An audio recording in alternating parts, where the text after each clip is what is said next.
Hey, everybody. Welcome back to the Steel City Blitz Steelers Podcast presented by DEK Roofing Incorporated of South Florida. And I know they're pretty excited down there. The Dolphins winning last week. And so hello to everybody at the deck bar down there.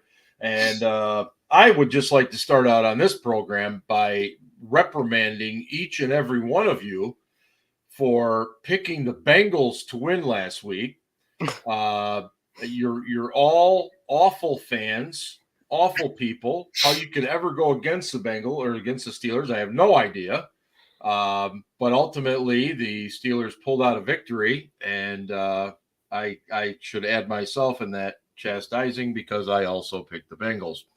But nevertheless, it's going to be an in and out type of show tonight. We got Ryan Scarpino is here, Ben Anderson is here. We expect to see Ian pop in at some point. We also expect probably Miss Ellie Finnerty. We're not sure if she's dropping in or not, but she's always welcome, of course. And you are always welcome, of course, as well. And I got to post the link in the socials here shortly. But anyway, gentlemen, I hope you are well tonight. And Scarpino, I'm going to go to you first so Ben can finish chewing his dinner there. What was your overall impressions as that game unfolded on Sunday? What were you taking away from it?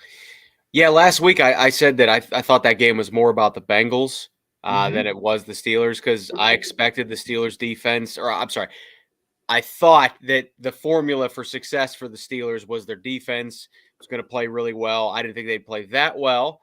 And then the offense would capitalize off of turnovers, and that's pretty much what happened. But the Bengals, I don't want to necessarily say they came out flat. I really do think the Steelers were schemed up well. Minka was in great position, and to me that's a testament to Terrell Austin and Brian Flores. I think the Steelers defensive coaches are awesome. We'll talk about offense later, but. I give credit to the Bengals because I thought that game was just, and I knew they played really bad, but I expected them to just lay over, lay down and just keel over. And you know what? They fought back and they thought they had the game winning touchdown, but you know what? I mean, long snappers matter. Just remember Absolutely. that. What was it? Was it Greg? The long snapper wasn't at fault there. The snap was fine. It was Drew. On that extra point. They're blocking tight end. Drew Semple totally. Yeah. Drew Semple he olayed. He just blew it. And give Minka credit because that was great. But if he just barely touches Minka, that's game over. I mean, he just chips him. Yes. One hand. But still, so I mean, I think in my opinion, I think the Bengals would be in better shape than the Steelers are moving forward, especially with the TJ Watt injury and especially what we saw on offense. But, a win is a win. And I know it could have went the other way about 15 different times, but, 1-0 is 1-0, especially 1-0 in the North. Hey, guys, I want to just real quickly give a shout out to somebody that is listening from Korea, 76 Corvette. And first of all, if you're in the military, thank you so much, and appreciate what you're doing over there. And if you're not, I still appreciate it. But either way, welcome to the show. It is a different hour over there for sure. Ben, your thoughts as Sunday unfolded. I know you. Go ahead, crack your beer. Beautiful. I know you watch with a very large group of people. So what was your take? Well, first, I just want to note for the record that no one mentioned fantasy football the entire 3.5, 4 hours we were sitting there. Really? Yeah. It's pretty great. That's got to be a first. Nobody cheered for any Bengals. Okay. There were none of those assholes present at the bar on Sunday. Thank you, baby Jesus. And next, obviously, I thought it was going to be a blowout and go the other way. I did too. I really thought it was going to be awful and that we were going to get humiliated and be, pissed, dejected. The Steelers defense, I knew they were good. I did not expect greatness week one. That was stellar. And it really sucks losing TJ Watt. And, as Scarps put it right after the game, I'd take a 30-point loss and not having lost TJ Watt. And I agree. I would have the same. They're saying 6 weeks. My instinct is more like, after the bye-ish. Mm-hmm. When he comes back, he's not going to be 100%. You want to bring him in gradually. So whenever he's ready, he's ready. You don't save him for an opponent, in my opinion. You bring him back when he's ready to play, because he's not going to play 90% of the snaps when he comes back. We're going to have to come back in. I agree with you. I mean, you and I, and Ryan too, we've all been around this game long enough to know that a pectoral injury, it takes a while. I strained my pec badly once. Strained it, and it killed me for 2 months after. Yeah, it just takes a while. A tear, thinking that guy's going to come back in 6 weeks at 100%. Absolutely not. I realize, he's an athlete. He's a professional athlete. Those guys are built differently. I get all of that. But, soft tissue is soft tissue. It takes as long as it takes to heal. He is not going to be 100% this season. Remember Stephon Tuitt? Yeah. When he tore his bicep? Yes. And it wasn't a complete tear. It was the top of the bicep rather than the bottom. And, he could come back the same season. He wasn't the same. No. And it's going to be similar. No. He's going to be effective when he comes back, but he's not going to be TJ Watt effective when he comes back. Are you concerned at all that, we know he's not going to be 100% like you said, but could he do further damage and then puts the beginning of next year in jeopardy? Okay, well, here's my understanding of this entire thing and the way it played out. Initially, the Steelers doctors were like, yeah, this isn't that bad. We thought it was going to be a lot worse. You can rehab it and you can come back and you can play 4 to 6 weeks, whatever, And that's just a guess right now. We'll see how it goes, but you can come back this season and play. And Watt was like, I don't know. I'm going to take this seriously. He talked to his brother, who told him to take the injury seriously. And he needed to be convinced. So he went and got some other opinions, 2 of them. Mm-hmm. And my feeling is that if he had been told by one of those doctors that playing again this season could potentially, or had the high potential to make that worse, he would have shut down for the season. Instead, what he was told was, you can rehab through this and you can play through the year, and you might need surgery after the season, maybe. Mm-hmm. But you can play through this. And, the risk of greater injury is there, but it's not high enough that, you need to really worry about it. So he came back and he played, or he's going to come back and play. Excuse me. Mm-hmm. So back to the original question. Steelers special teams played great. Defense obviously was elite, stellar. Don't drum, Mark. Sorry. Steelers offense, not so good. Not so good at all. I want to stay on the defense first, and then we'll get to the offense, because I know we're going to have a lot of comments. All right. Well, I wasn't going to get into details about the offense. You just asked me for the broad strokes of the game. Yeah. That's fine. The defense won that game. Absolutely won it. No question. Minkah Fitzpatrick, at the beginning, had he not played, we would have lost. Badly. We would have lost. And it isn't just the 2 big plays. He frustrated Jamar Chase the entire game long. That guy was getting pissed. When you give a guy the double barrel salute, you're pissed. But they both had great games. Like they did. Yes. And then so here's my thing. And I talked about it earlier. They were that close, and I know, almost winning is the same as the loss. But everybody knew the ball was going to Jamar Chase on that final play. Oh yeah, and it went. So I look at that as the Steelers defense played such an amazing game, but they were that close to being and they gave up a lot of yards, and of course that's just the way it is. The Bengals were terrible in that first half, thanks to the Steelers defense putting pressure on them and scheming them the right way. But that second half, I messaged the group. I was like, I'm getting nervous, man. Like, oh, hell yeah. because then we talk about the offense. But I thought, so like Cam said this today, but they still gave up 130 something rushing yards. Right. That's not something that they take pride in. Okay, Mixon, besides that one long run, he was pretty much held in check.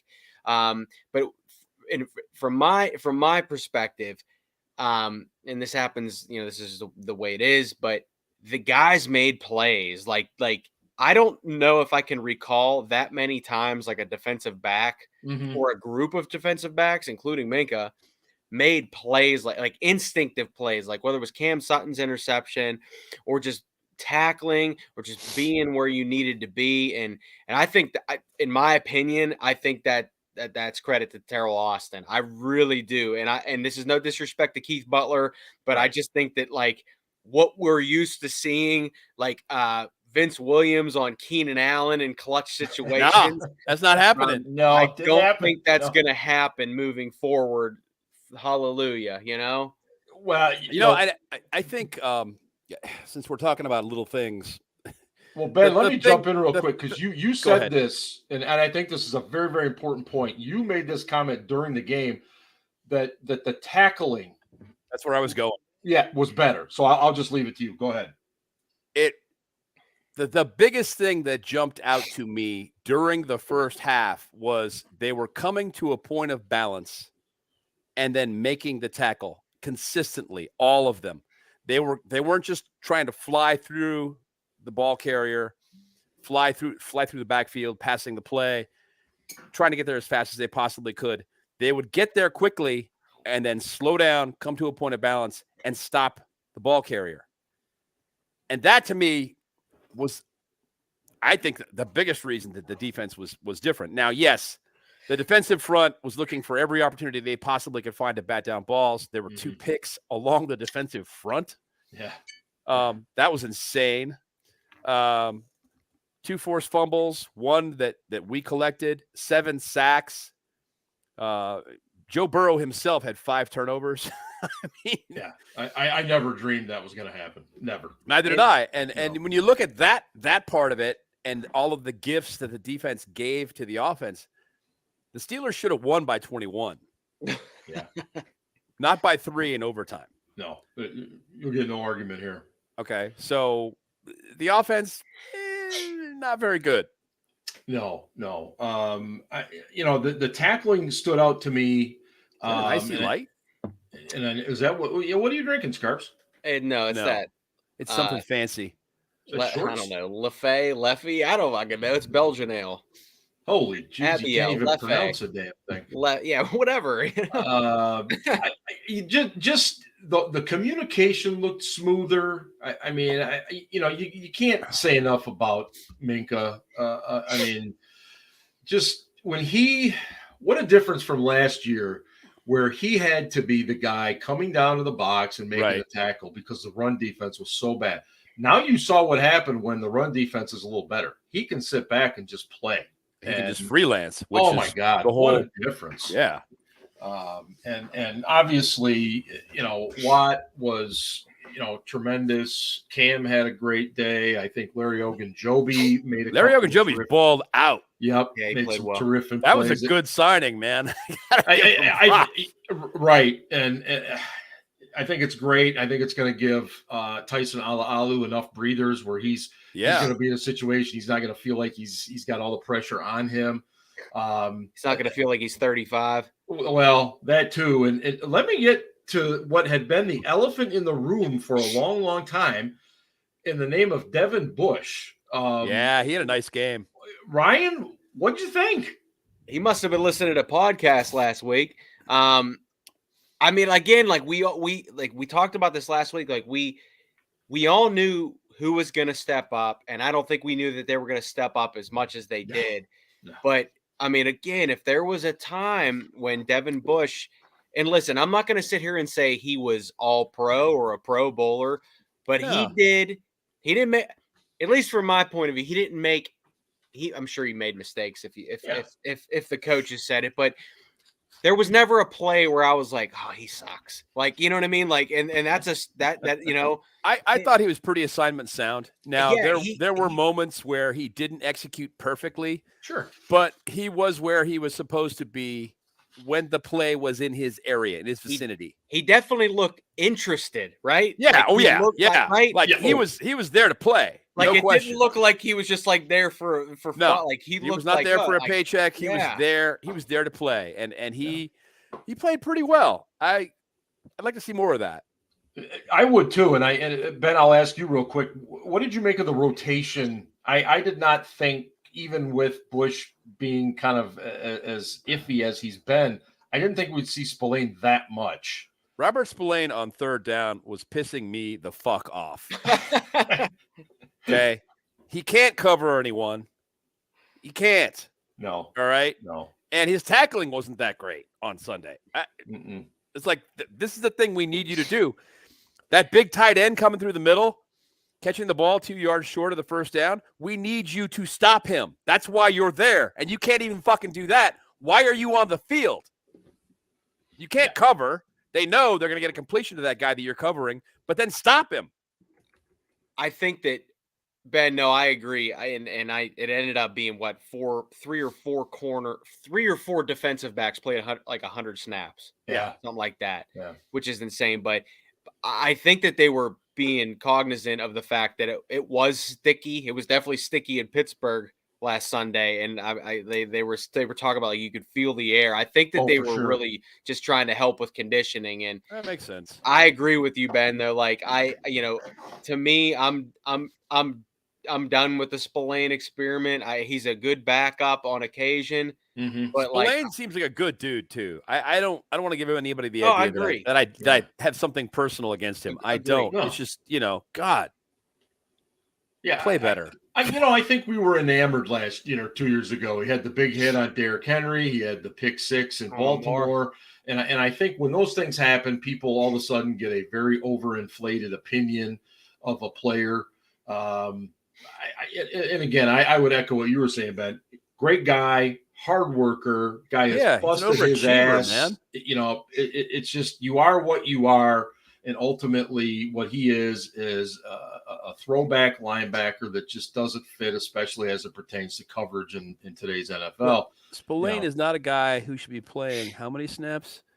He got hurt though, but 29. 29 snaps. He's not a guy. More than that. Yeah, he should be playing 29 snaps, especially in passing situations. On rundowns, put him in there. And go ahead. This is just me. Again, I don't necessarily know what they think they have in that rotation when it comes to those situations, because Miles Jack is new. Then you got Devin, who has shown glimpses of positivity throughout his career. He showed negativity too. Yep. And then even Bobby Spillane has shown positivity and negativity. So I think they're trying to test it out. But we all know that Robert Spillane is a liability in coverage. So, And I want to add on too. Everybody was so high on Mark Robinson. And with every reason, okay, he played really well in the preseason. He worked hard. He had a great training camp, but he was inactive on Sunday, and I think that just gives you an idea how difficult just getting a helmet can be sometimes. As well as he played, and he didn't play on Sunday, so they're obviously probably is not a good enough special teams player. That could be very well too, Ben. Hey, real quick, don't forget that we are very happy to be part of the Pigskin Podcast Network, which means we are part of DraftKings Sportsbook. Download the DraftKings Sportsbook app now and use promo code TPPN to get $200 in free bets instantly when you place a $5 bet on any football game. That's code TPPN only at DraftKings Sportsbook, an official sports betting partner of the NFL. All right. Yeah, so I didn't do well. Scarps, how'd your bets go last week, by the way? I did okay. That's good for you. Yeah, ditto. Yeah, and I say the 49ers were not friendly, but oh man, what a bunch of bums. Anyway, I was okay. We're okay. I'm still alive in a lot of survivor polls. You know. How about that Belichick team there last week? Not a Belichick team. They didn't look anything like a Belichick They team. always stink in Miami. They do not do well in Miami. No, they don't. They do not. But yeah. Yeah. Well, we'll get to the Pats here shortly. Talk yo shit, Ben. Okay, I'm fine with it. I'm fine with it. I'm just saying. Yeah, I like I said, we'll get to that. Okay, guys, I have a question on defense before we shift over to offense. Was Ahkello Witherspoon, why was he so far off on the touchdown to Jamar Chase? And Ben, I'll let you tackle that one first. Is it just me, or why would you be so far off in that situation? That was the coverage that was called. I mean, okay. For lack of a better way of putting it, I don't think that he fans seem to get the impression that players decide where they're going to line up. Right? Very true. Like I used to know guys that thought that Ike Taylor lined up, as an off man cover corner because that was the way Ike wanted to line up. That's bullshit. Right. That's what the coaches tell him to do, and so he's doing it. Okay? So if you want to be pissed about somebody about schematics, you go back to the coaches and you ask them what the hell they're thinking. I think what they thought there was, we don't have any help over top. We need to give this guy some cushion because Jamar Chase is awesome. Mm-hmm. And maybe Witherspoon's got a chance to stop him if we give him a big cushion. Ryan, go ahead. I mean, I've got some thoughts, but and also welcome in Ellie here. We'll get her thoughts here in just a second. This is no disrespect to Witherspoon, but like Jamar Chase is a He's baller. Absolutely. He is a game breaker. And even though, and I said this earlier, like we all knew where it was going, but like that is a lonely place to be. And coming from a guy that was never athletic enough to ever play a skill position or even play the defensive back, let alone in the league. I mean, at that point, you just got to be like, you know what? I'm going to do my best with the coverage that I'm assigned. And that's the other thing too. And I know Steelers Twitter was a little cocky this week. First of all, Jamar Chase is unbelievable. Second of all, Joe Burrow was shitty, but that dude is still a good football plarer. And Joe Burrow got harassed by that defensive front all game long. And that had nothing to do with Joe Burrow being shitty. But that dude, I told you, I was starting to get nervous, but because that dude has that. He just keeps coming back. Yes. They just keep whooping his ass, and he just keeps coming back to eat more and more and more of it. It was impressive. I thought. So another thing too is maybe Witherspoon thought they were going to throw. I don't know. Maybe he thought, I don't care. I'm not going to put too much on him. I'm fine with that because it was a good read. It was a quick out, and it was just perfect. And honestly. Yeah. I don't know who would have been able to stop that. Yeah, and I don't think anybody would have. That's why I wondered why he was so far off. I just thought that's the one thing he couldn't give up. It's like, okay, if he takes the slant, well, then you've got maybe some help inside. If he tries to run the little fade route, now you're just being an athlete up against him. And yeah, he's a great athlete, but Witherspoon's got some long arms. So I don't know. It just seemed odd to me. But anyway. Maybe, I don't disagree with you. Maybe you try to give him inside leverage to push him back toward the defense rather than giving him the outside. I don't know. Again, what Ryan just said, I'm not out there. I don't know how he read it. I don't know what his assignment was. It's really hard to grade that moment. Absolutely. No question. No question. And yeah.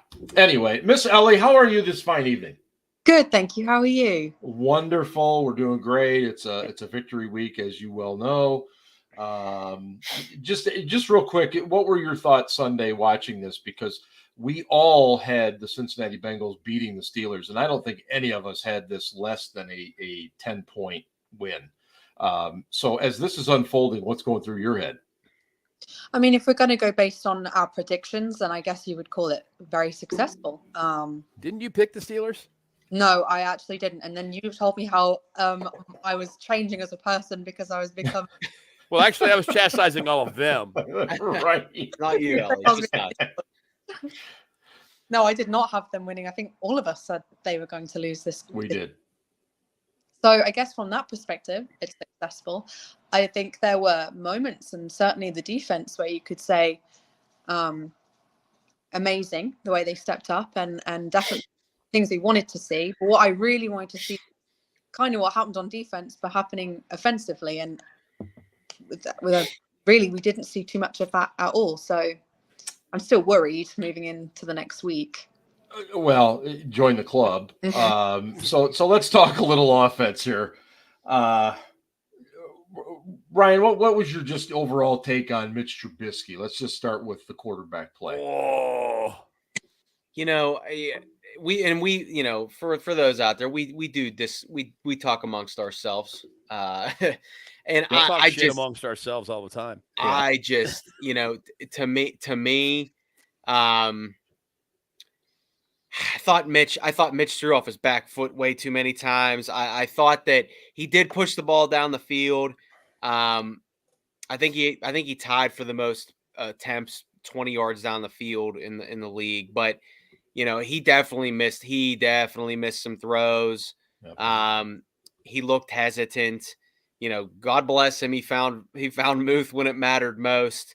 But I don't know if it's play calling. I don't know if it's route running in the middle of the field, but this has been a topic on Twitter all week that there's still no middle of the field action. There's nothing in the middle of the field. And I know he got the ball to Muth late. And again, good for him for seeing that. But for me, I didn't expect more or less from Mitch, but I thought that he might make a couple better throws. And are we talking total offense or just Mitch? Yeah, right now, just Trubisky. Yeah, I mean, listen, and I oh my God, and I guarantee you, so many people were like, put Pickett in. But you know what? When push came to shove, he got the fucking job done. He did. He got the job done. And Boz, who's always usually money, and I was like, all right, Mitch, you need one good, and then Deontay too. Obviously, a great catch by him. But Mitch made some really good throws on that final drive. He did, and I think that's ultimately what I settled on too. Is he missed a lot of throws, throwing off the back foot, but made some plays when he had to. Ben? Mixed bag, but I thought that Mitch was as advertised. I'm sorry. Yeah. He missed some throws, left some throws out there that he should have made. He found some throws late in plays and broken plays that, were good throws. He had some throws where his mechanics, especially his footwork, were off. Mm-hmm. And because of that, they were less than stellar throws. So it was a mixed bag. It was all over the place. Comes back to what we were talking about before, though. Ben Roethlisberger was not a good athlete anymore. We all know that. We all acknowledge it. He didn't even have a great arm anymore. But what he had going for him was his brain. He'd been out there for so long that he could pick apart defenses quickly and process information and get the ball out fast in less than 2.5 seconds. Mm-hmm. Okay. And we're going to miss that. We're going to miss that this year. We don't have that quality in the quarterback room. That's not to say we should have kept Ben. It was time. Right. It was time. I want to be clear. It was time for Ben to go. Yeah. But, there are qualities the old guys got that the younger guys don't. And that's one of them. Being able to process information quickly and get the ball out to the right guy is, it's not necessarily Mitch's forte at this point. Now it's a new offense, and thank God the offensive line was not terrible pass blocking. One quick point on that, because I've railed on the guy since they signed him about how bad he was. Mason Cole was not that bad in pass protection. He was pretty good. He's not good against the run. He's not good at run blocking at all. But in pass pro, he's pretty okay. You know, I was pleasantly surprised. Going into the game, I was terrified. Yeah, I think there was a little bit of relief in some ways, because I thought the Bengals would get to Trubisky more often. They've got a good defensive front. They do. It's athletic, and I thought they would. But as often as we rail against this offensive line, especially in run blocking, I thought they were okay. They did all right. It wasn't great, but it was pretty okay. It really was pretty good. Yeah. And if you've got a good quarterback, pretty good is good enough. Absolutely. I think that's a good phrase. That belongs on a T-shirt, actually. Before I bring Ian into the show here, Ellie, is that sign language? Maybe. I don't know. When you were watching Trubisky, did you at any point think, okay, we need to replace him? Or were you sticking with Mitch the whole way? Sticking with Mitch the whole way. My thing about replacing this, especially this early in the season, and it does not mean that I think that Kenny Pickett wouldn't be successful, because I would always hope for the best. But let's say he goes out there and has just as abysmal time. Who are you calling for now? Mason. Mason to get out of his street clothes. At least Scarps would be happy. Well. Hey, man, there was a bus. There was a bus, and you weren't getting out of the way, so I just gave you a little nudge. Well, I think there were throws that maybe Pickett makes, but in no way, in any way, shape, or form, was I sitting there thinking you got to make the switch. I think, Jay Glazer, who's very close with Mike Tomlin, he tweeted before the game, he said the plan is for Kenny Pickett to basically ride the pine all year. Now, I don't know that I believe that. I do. But I can see it. It's a solid plan, honestly. Yeah, ultimately it is. I'm a little surprised, as we've talked about, because of his age and his experience in college. But, it is what it is. And if that's the decision that the Steelers have made, then so be it. Let me bring Ian in. I hope he's doing very, very well tonight. I am. Excellent. How much have you had to drink, Ian? A couple. Only a couple? Only a By couple. the way, let's share what we are drinking tonight. It's a nice time to do more that. than a couple. Ian, look what I have. That stuff is great. I have some in my cupboard. It's so good. It's fantastic. Redemption I just got it this weekend. Yeah. There's 3 or 4 different types. Yeah. There's a rye and a couple other ones. I have the same one you do. I'm drinking Terry Bradshaw's Finest since we kicked off the season with a victory. Beautiful. I actually got to get some more. I don't have a bottle I can open of that. The only one I have left is batch number 1, and I'm not drinking it. No, don't touch that, baby. Ian, what did you think of Mitchell Trubisky's performance? We've had some input on it, but what did you see? Going back through the all-22, he missed some throws, but Joe Burrow missed some throws too. Burrow had guys running wide open through the secondary and didn't hit them. Trubisky missed some throws. I thought the best 2 plays of the game came from about the 40-yard line that were the sort of pre-scripted, throws to the tight ends. That the one was sort of the pseudo flea flicker, and the other one was the screen pass to Gentry. The pass to Najee on the goal line was also a well-designed play. But other than that, honestly, my biggest complaint in the game was more Matt Canada's play calling and play design than anything about Trubisky's performance. That Canada called some dumbass plays, and especially in some dumb situations. And it just, I don't know. There were 2 third downs. They called the exact same play, and it didn't work the first time. And shocker, it didn't work the second time either. Yeah. What the fuck? And part of it too, I think, is that when you have 11 drives during a game and only one of them produces more than 1 first down on a drive, like the only time they had more than 1 first down on a drive was their touchdown drive. All the other ones were either 0 or 1 during regulation. So it's really hard to get into a rhythm offensively. Some of that's on Mitch, some of that's on the play calling. It was just all around a very sloppy offensive performance, and it starts with the coaches on down.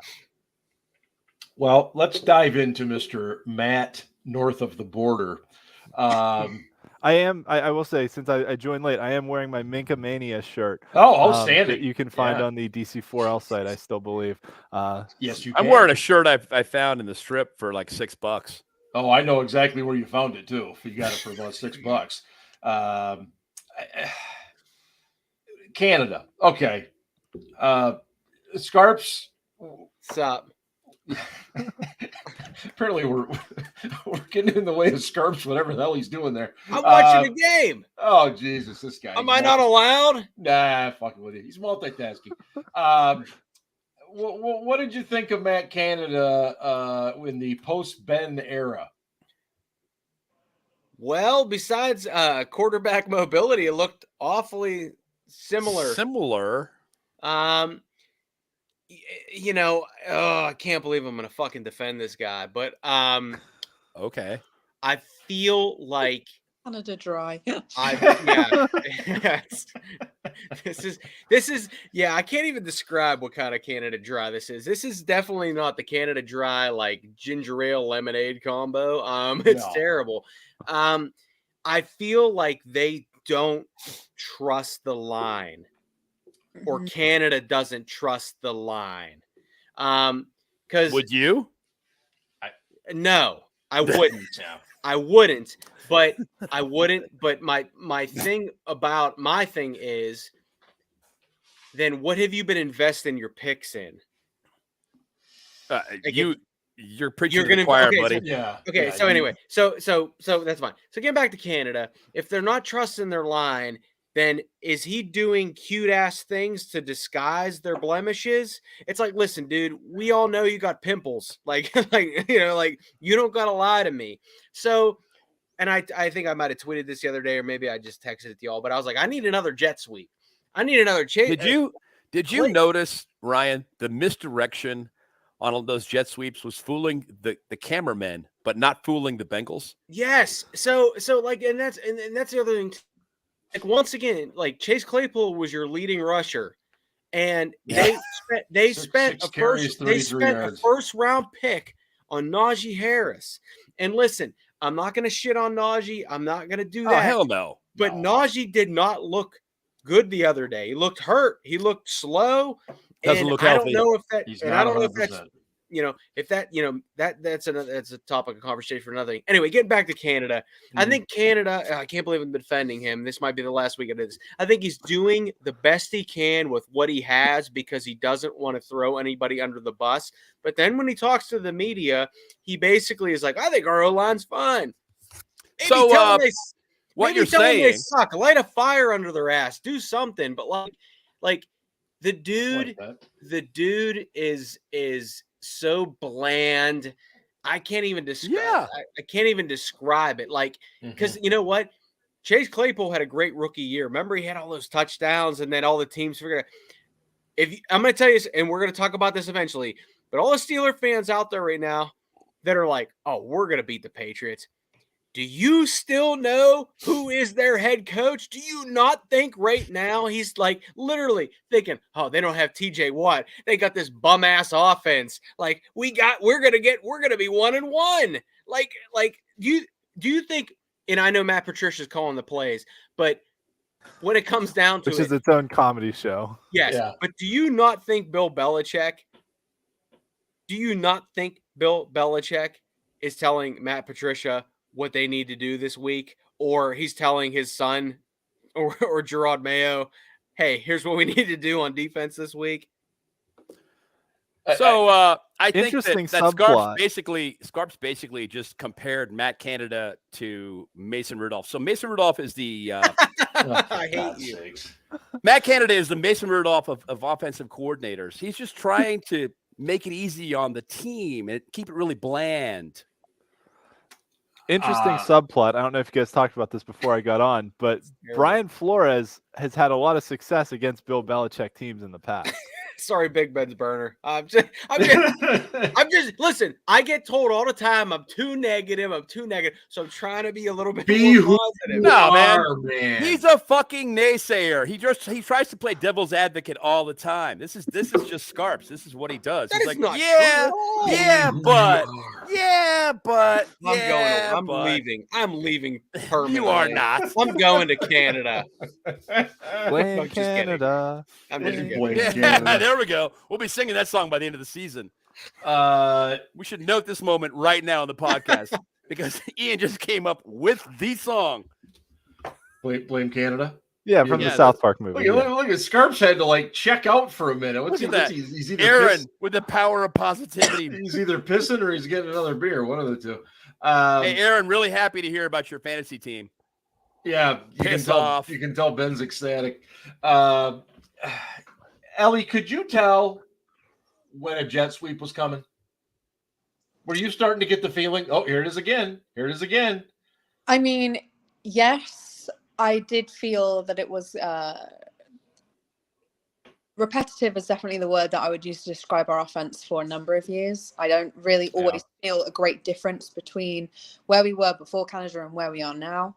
But I also do a little bit agree, not in defense of Canada, but I also think there is a little bit of concern about the O-line and what can you do with what we're working with on the O-line.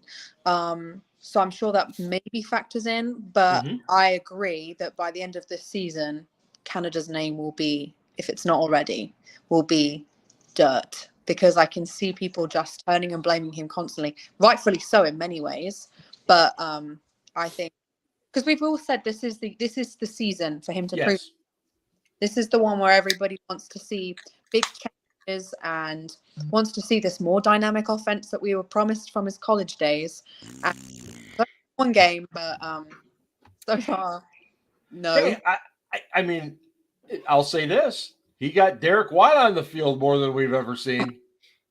I'll say that. Yeah, and I will say this for Derek White: he's actually a pretty good pass blocker. Well, yeah, I guess didn't he? He's okay. Didn't he get one? Didn't we use him once for? He had one target. I don't know. One target. Yeah. Yeah, I mean, he was kind of like window dressing on Sunday, which it's kind of odd window dressing, but there was also a third down play where he was running a crossing route and ran right into Chase Claypool, who was running a crossing route in the other direction. Yeah, right. That was awesome. You want to talk about easy? Brother's TJ. His brother's TJ. His brother's Shut TJ. up. You guys know that? His brother's TJ. Go ahead. Whenever. I want to make one more final point. Okay. Go ahead. All right. So give me a minute here. Give me a minute. All right. You know who is a surprisingly good blocker was Jalen Warren. He was a stud during the preseason. Listen, hear me out. Not only on blitz pickup where he was good in the preseason, but he was a lead blocker out on some of those Claypool end arounds that he made a couple blocks that got Claypool like 5 or 10 extra yards. That's right. where I thought it was more impressive that we knew he could blitz pick up from the preseason. It was that essentially being a lead blocker on those end arounds that was impressive too. But the block of the game that he had was in pass pro. And holy shit. It was a gunshot. Oh my God, it was awesome. God, was that a beautiful block. Yeah. That linebacker didn't know what the fuck hit him. And that's what Benny Snell doesn't do. He can't pass block to save his life. No, we know Tomlin. We've known Tomlin for 15 years, whatever it is. When he has running backs play, they have to be able to pick up blitzes. I mean, that's just, he's said it before. And that's why he's gone with Warren. So I'm totally fine with it. I'm kind of curious to see. I like Jalen Warren. I do too. I'm a fan. No, I've been a week, but I'm a fan. No, I'm right with you. He hasn't done anything to make me think I won't be a fan, at least for the time being. So, And Ryan, did you have another point? I saw your hand up there. It doesn't matter, but Matt Canada's only year when he was with Pitt was 2016. They averaged like 41 points a game, and their quarterback was Nate Peterman. So take that And John Gruden loved Nate Peterman for whatever that's worth. Oh, that's right. I tell you what, man, that guy. I'm sorry. But like, I'm just like, I'm sitting there thinking, because like Now, Pat here's the Narduzzi, guy. here's a guy that's missed Sunday Night Football. Who are you, Mike Tirico? What's that? But no, like it's just like Matt Canada. Matt Canada had one good year, and it was at Pitt in 2016 when Nate Peterman was the fucking quarterback. And yes, they had James Conner and Tyler Boyd and whatnot, but like.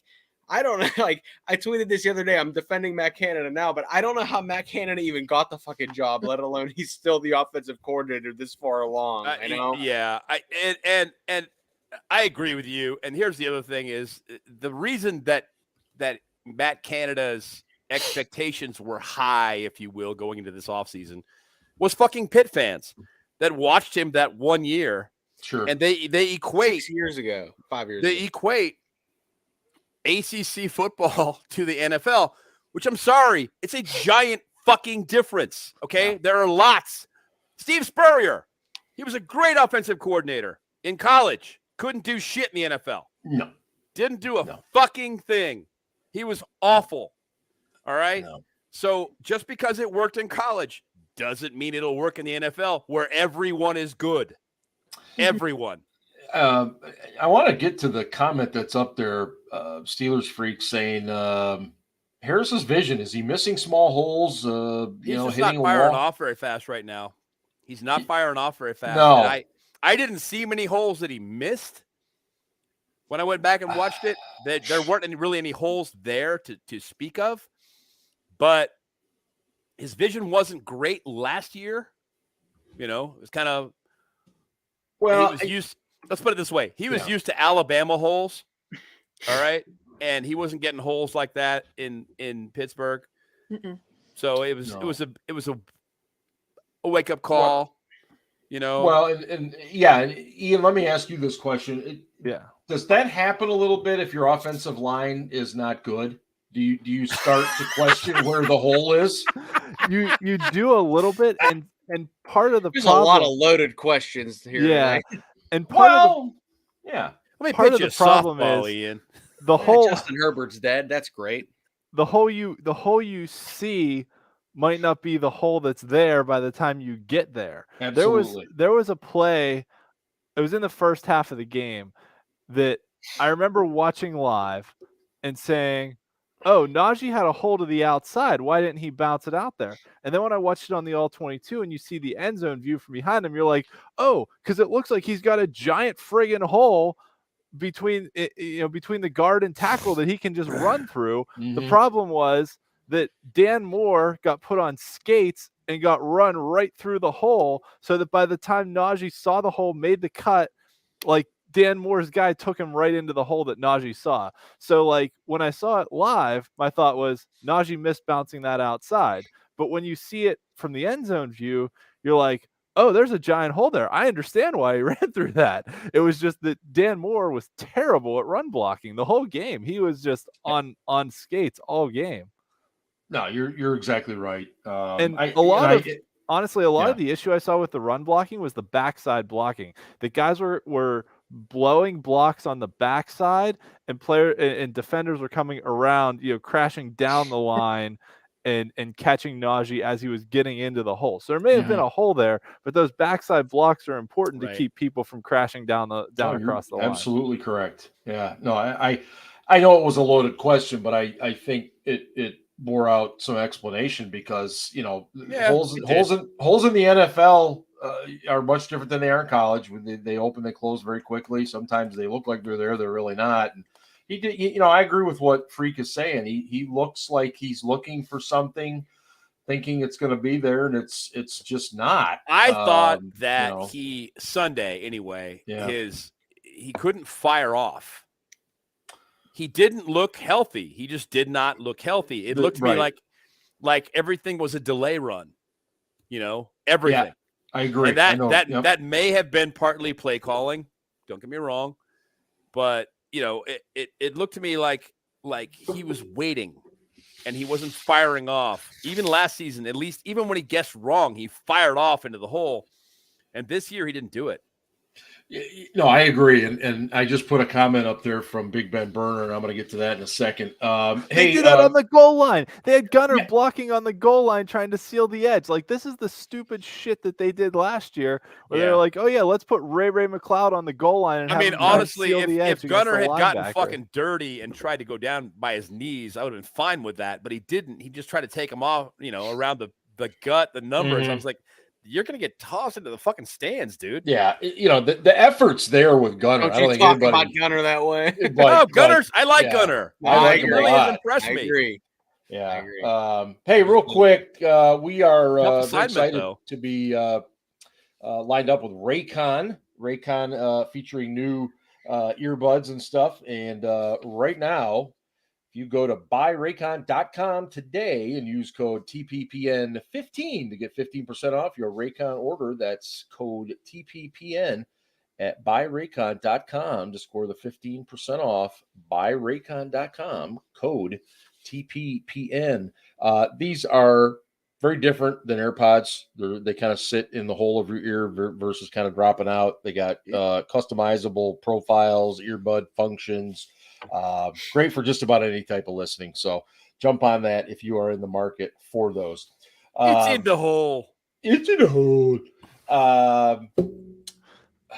Pat Freiermuth, I thought made some very athletic plays. Obviously, Trubisky found him over the middle. I thought so did Gentry. Both the tight ends were great. Holy shit. Zach Gentry. Did you ever think in a million years you'd see him have more than a 10-yard reception?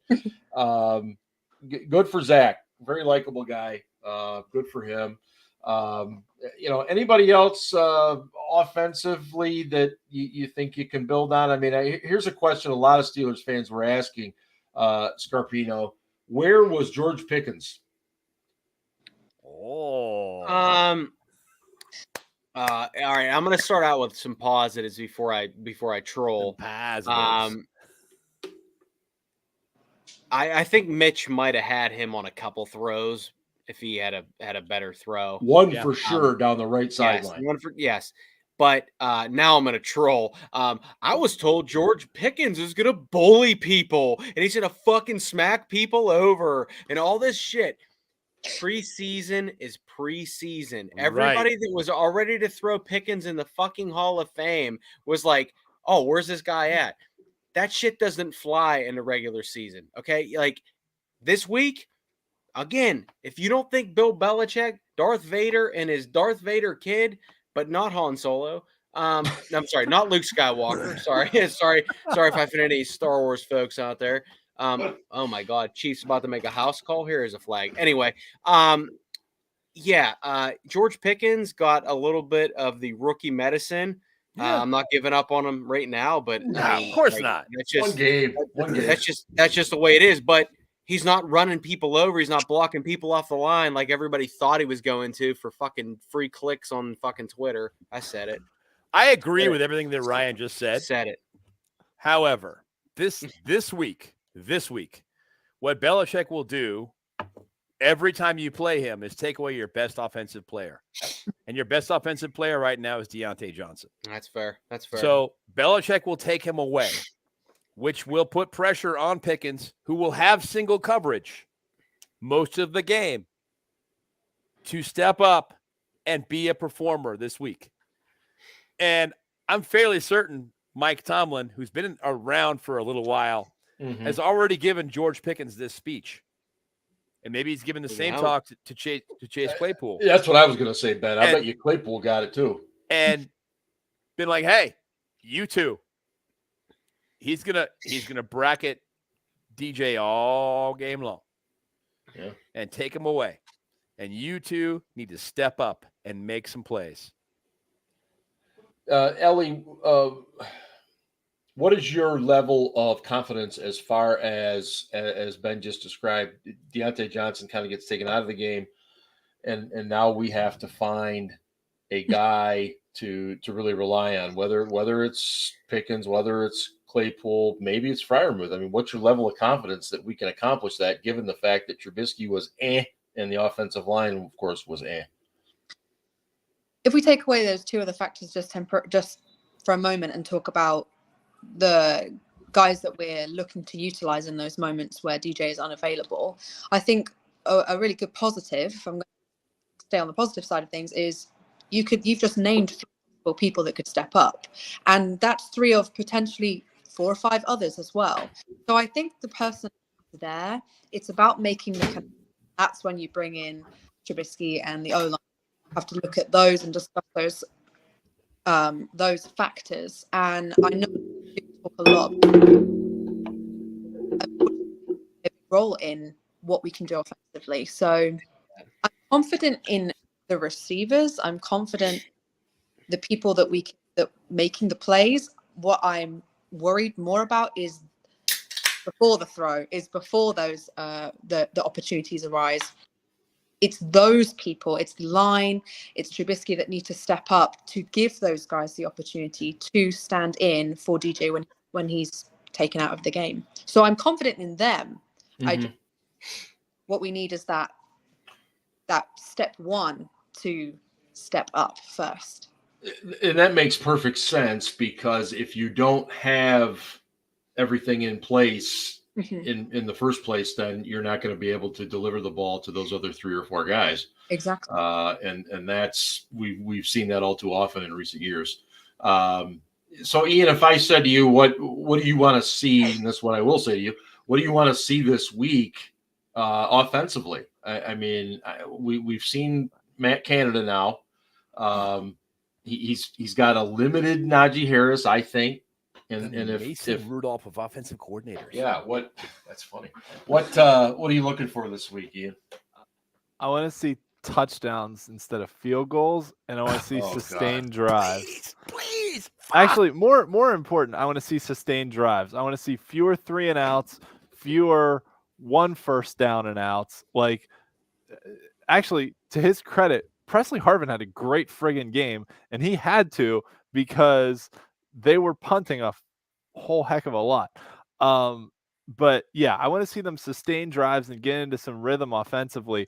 I actually thought that, a couple times in that Bengals game, they went to a little bit of a hurry up look, and it was a good move. It kind of threw the Bengals defense off a little bit, but then they would have an incompletion or get into a 3rd and long, and they'd be hurrying up to get off the field. And then your defense is on the field for 43 friggin' minutes. Yeah. The hurry up is good when you're sustaining drives. The hurry up doesn't help you when you're going 3 and out. So they need to sustain some drives, stay on the field longer to keep the defense off the field, and, turn short fields into touchdowns and put 7 on the board instead of 3.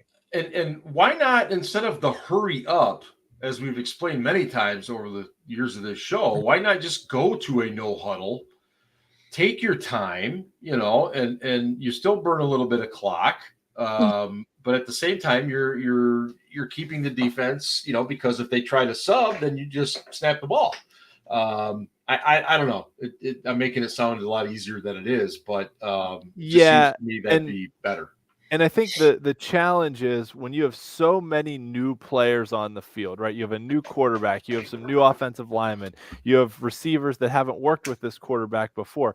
Like, Ben could run that muddle huddle or the no, the no huddle but not hurry up, right? Because he knew the playbook and could just call things out to people. But you need to be able to communicate well, and you need people that know what the hand signals are well enough that you can kind of run that stuff without huddling.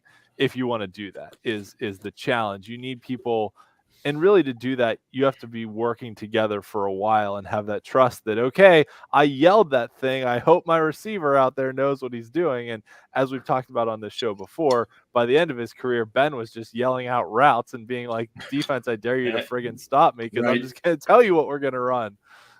Right. No, you're absolutely correct. And believe me, there's part of me that misses that a little bit all the time too, but it is what it is. Scarps, Mac Jones, he's got a bad back, but are we hearing that he's going to play? And if he does play, can he survive this defense? Because I think this defense is still going to be fairly active even without TJ Watt. You watch your mouth. No, I'm being a dick. This defense, okay, Steel Dad, no disrespect. This Not at defense is all. not going to be the same as it is. I didn't say the same. I just said active. Active is great. But I look at this as Bill Belichick is going to do whatever. If he has to run the ball 50 times this week, he's going to.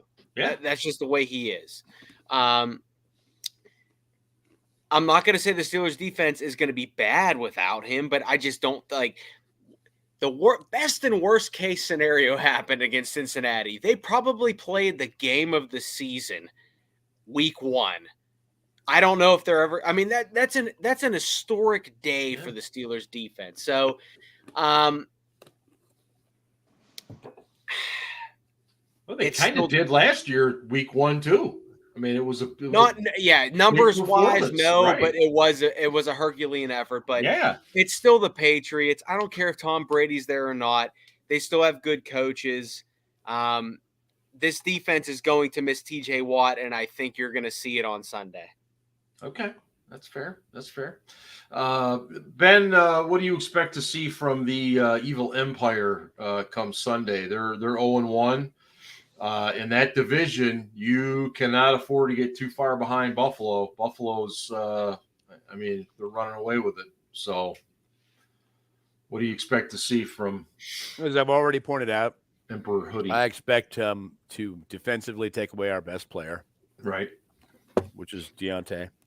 So that's what they've done historically. Yeah. And then after that, as Ryan's pointed out, kind of whatever it takes on offense. If that means running the ball, if running the ball is working, they will run the ball over and over and over and over and over. Against Buffalo, he did that. Last year. Sick of it. Yeah. Threw the ball like 3 times or something. Yeah. Of course, part of that was the wind. I think there was this ridiculous wind, but whatever. If it's working, you keep doing it. Right. Especially if you're sustaining drives, right? And we will be furious if the Steelers defense keeps giving up first downs on the ground. We will be fucking pissed. Yeah. No, there's no question. People will be. I'm just putting it out there. Slightly upset by that. Not slightly.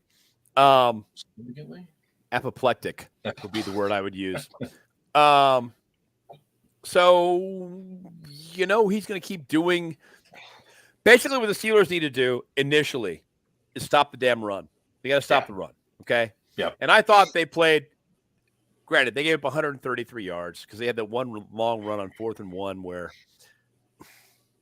he just gave up contain and shit the bed. And they also give the Bengals credit. Blockers there. Go ahead. What? Yeah. Ian, what? They said the 4th and 1 run, they had 5 defenders against 7 blockers on that side of the field or something like that. They were outmanned on that side. Yeah, but I mean, there are ways to counter that, but we didn't do it. Didn't do it. Long story short, the Steelers gave up 3.9 yards per rush, which isn't horrible, but it's too many yards. Mm-hmm. Okay, on Sunday. All right. If you take away that one long run, it's a little bit less than 3. Can't give up the big play. Right. If you do that, Belichick's just going to gouge you. He's just going to keep coming back to it, because if the well is yielding water, why walk away? Yeah. So I expect him to do some shit like that. Maybe bend some rules, or get right up upon the precipice of breaking them, but not quite get there. Big Ben's burner just nailed it. I'm the same way. I feel the same way. He could put out 11 Mickey Mouses and I'd still be nervous. I've been in Pittsburgh for Patriots games where we won, and I've been there for Patriots games where we lost badly. So it's a mixed bag, man. But yeah, I hate that motherfucker, obviously. He's a damn good coach. He really is. He is. And defensively, especially, he's a damn good coach. And then when he had Tom Brady on top of that, well, shit. Now you've got the offense to boot and the great defensive coach. Pretty hard to beat. Defensively, yeah, he's going to do what he's going to do. I'm rambling on. Offensively, he's going to do what he needs to do. And I expect them to probably win by a little. So with that said, let's get some predictions here. And Ellie, I'm going to start with you first. Are we in already? Yeah, what's that? Nothing. Oh, Ellie, your prediction for Sunday's 1 p.m. game, and for most of you, it is a televised game nationally. There's a few areas where it's not.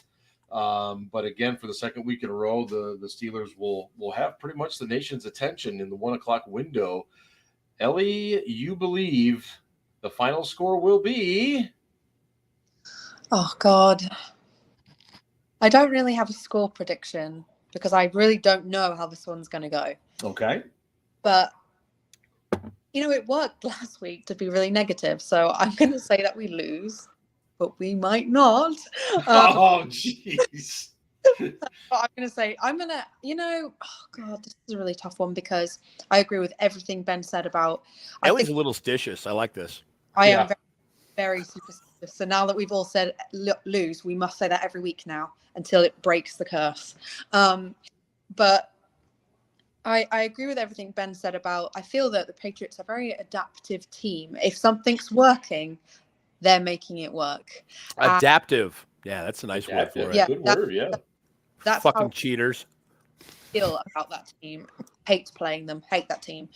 Hate Bill, but respect him. So I expect it to be a close-ish game. But I'm thinking, because I would like to think that the defense will at least keep us in it. I know that losing TJ is a big blow, but I expect them to. He is obviously, he's a decoy. He's a great player, but there are other people on that defense that were just as great on Sunday, Minka being one. So I expect those to still step up. However, we cannot have them on the field as much as we did. That's not sustainable. That's an excellent point. So if we can just get something going, just a little something, then something. Yeah, just give me like a couple of first downs back to back. Like, please, I don't want these 3 and outs. Because when we get a first down, it gives me false hope, and then we go 3 and out. Right. So you're the one. We should blame you. When they get a first down and then it goes in the toilet, it's your fault. You know what? Oh God, yeah. Go ahead. You can. But who's the Patriots kicker? Is it Nick Folk? What was that? Sorry. Nick Folk, is he the Patriots kicker right now? I thought it was a veteran guy. Ian might know. I think it is Nick It's Folk. Nick Folk. Yeah. Okay. I was right. Yeah. All right. So Ellie, you are going with the Steelers to win? lose. Mm-hmm. Ian? Score, Ellie. By the way, Score. Ian, will you be there Sunday? I will be Score, there Sunday. Ellie. What's the score? I don't have a score because I didn't give a score last week, so I'm not. Okay, the Patriots by how many? I'm not saying it. I'm not superstitious. I can't do it.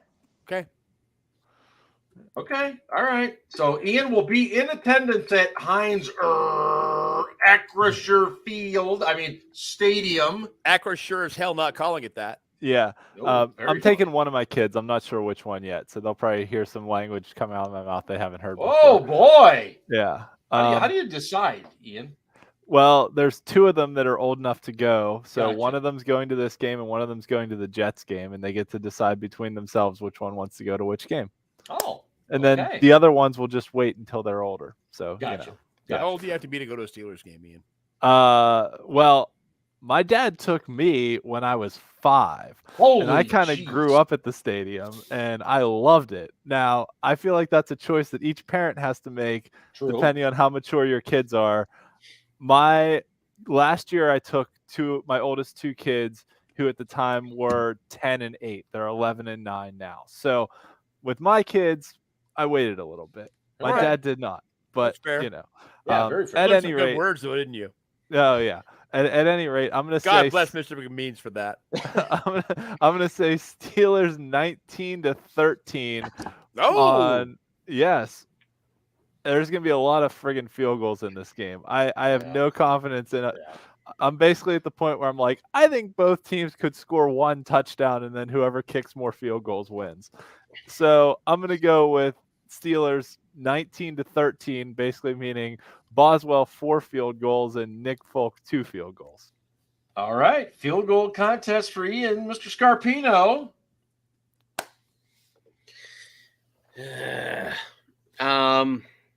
Now, bear in mind, Mason Rudolph is the offensive coordinator. That's right. Mason Rude. I just look at this and on defense, coaching wise, on defense, I feel like they're probably even, but it's still Belichick. And then on offense, I'm like, man, Matt Patricia sucks. But so does Matt Canada. Both Matts. They're doormats. Get them out of here. Wow. Some deep thinking going on here. 12-9. No, I'm sorry. Yes. 12-9 Patriots. 12. Wow. Nick Folk over Chris Boswell. Shame on you. Mr. Ben Anderson. Your prediction. While Ben finishes chewing, the one thing I forgot to say was that the Patriots' offensive line is almost as bad as ours is. The Bengals was bad last week. The Patriots only have one starter, I think, on their line from last year, and they moved him from left tackle to right tackle, and everyone else is different. So they've shuffled their whole line around and drafted, what was his name, Cole Strange, who Scarps was like, he'd be a great pick in the 3rd round. Yeah. And then the Patriots took him in the 1st round, and we're like, okay, so and he gets to see Cam Hayward this week. Welcome to the NFL, babe. Are you gonna trust a guy from like South Dakota State or wherever he was from, or Cam Hayward? So yeah, that's kind of where I'm coming. I'd like to note for the record that Ian just called them the Bengals, which means he's definitely been drinking. Eternal flame. All right, so we've got so far we've got Ellie no score, but Patriots winning. We've got Ian 12-9. No, 19-13. 19-13. And then Steelers. You had it what? 12-9. 12-9 Patriots. Pats. Okay. Similarly, I'm going to go with a very close one. I'm going to say the Pats do not cover. I'm going to go 16-14 Patriots. Holy jeez. If anybody's watching, we're talking under. We're talking mega under. Play the under, kids. Super under. Yeah, bet the under. Yeah. Now, it is, for whatever this means, it is supposed to be about 85 degrees and sunny, pretty warm on Sunday. It's not at all humid in Pittsburgh. Never. It's never humid there. It's always a nice big deal. breeze. This is that week. This is that 1 week of September where it's just shit. It's like you get like sweating. It is like 55, right? It's 55. I will tell you, now. Having sat in Ian's seats, a little nice in and chilly when you walk game outside. for the fucking home opener when Ben ripped his elbow. You do not want to be there. So I admire the fact that Ian is going to go down there and brave the elements for this game, because that is a really not fun place to be sitting during the game. It's toasty. 18 inches of plastic. It's not just toasty. It's fucking sticky. Yeah. Sticky, nasty, stinky. Yeah. My seats are in the lower bowl on like the 10-yard line on the visitor side. So like you're in the sun all day. You're in the sun. A lot of sun. Wear your sunscreen, Ian. Yeah. Wow. Yeah. Okay. I'm with all of you. I think it's going to be some type of a field goal fest. Probably going to end up being a defensive or special teams type of a play that changes this. And I keep hearkening back to last year when we went into Buffalo. Everybody had us losing. We won. Everybody was all fired up coming home opener. The Raiders are not that good, and we look like crap. And we lost. Say the Raiders sucked and we lost? Yes. And I get the feeling the same type of thing is happening again. That everybody's really confident, beat a good opponent on the road. Now we come into a home game against Patriots. They're coming off a loss. So therefore, I'm going to go Patriots 20-16. That's my score. You know, you're really negative. Still under. Well, we're all negative. You know, it's what we do here. We're negative. Was Was I the other only shows. one to pick the Steelers to actually win this game? Yeah, I think you probably were wrong, but You yeah. had All to right. because you doubled down last week. That's you said right. The Steelers were going to beat the Patriots last week. You're right. I did. Yeah. You're right. Yeah. All I right, did the say over/under is 40. Actually, and a I half. believe the quote We're was all under. what's his name? Mac what? Mac Jones.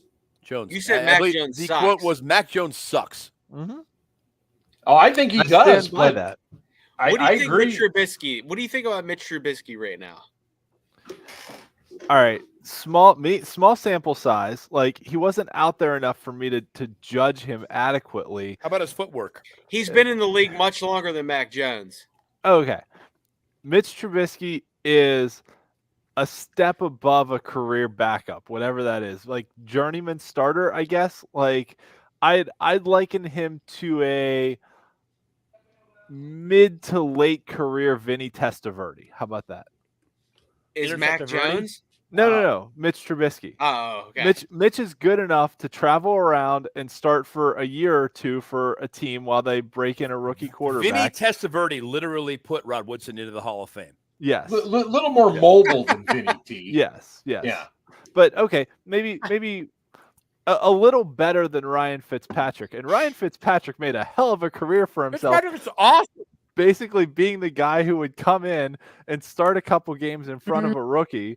And Yeah. then How? Yeah. Listen, Fitzpatrick how had a bunch dare of games you where he put was like Mitch really Trubisky good. in the Ryan Fitzpatrick realm? I'm not even Fitzpatrick was joking really right good for a couple of games, and then he'd be really, really bad for the next one. He He never was- knew he was going to get it. It's a mixed bag. He it was always like that Fitzmagic guy. or Fitztragic. That was Yeah. what they- Yes. Exactly. You'd get Fitzmagic, and then 3 weeks later, you'd get Fitztragic. Yep. Yeah. Yeah. No, I mean that's just how it worked. But Mitch isn't quite the like Jay Cutler. I'm going to throw 4 touchdowns one week and 4 picks the next week. He's not quite All right, that not that bad. Right. bad. I agree. But yeah.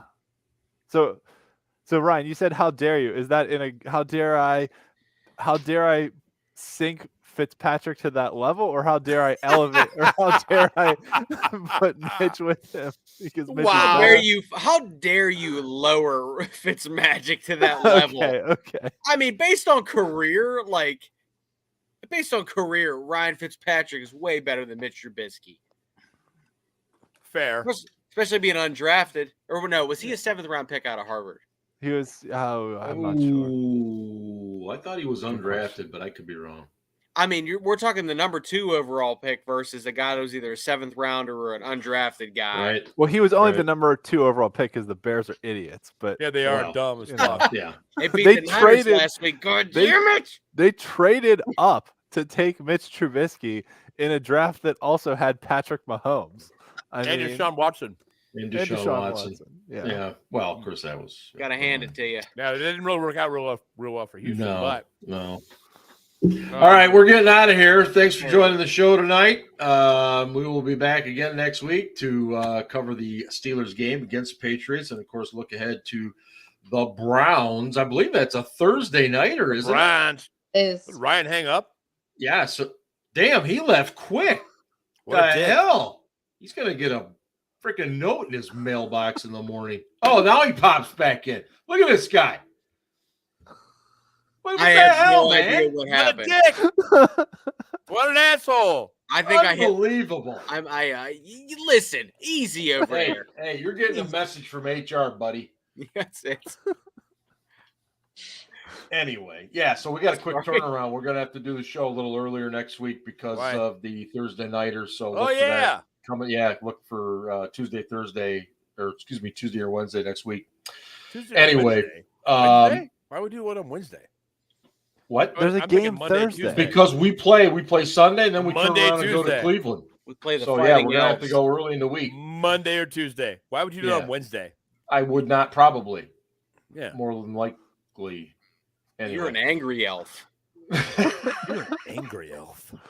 Oh, we'll be talking about the elf. Believe me, That was Ellie No. for the listeners What at is it? home. He's That was an not me. angry elf, right? he's an angry elf. He's an angry elf. Yeah. Anyway, I'm signing off for all of these individuals. Thanks for listening, and thank you to the great folks at DEKRoofing.com down there in South Florida. Check them out if you need roofing repairs. That's what they do, kids. And hey, go Steelers. Ravens suck.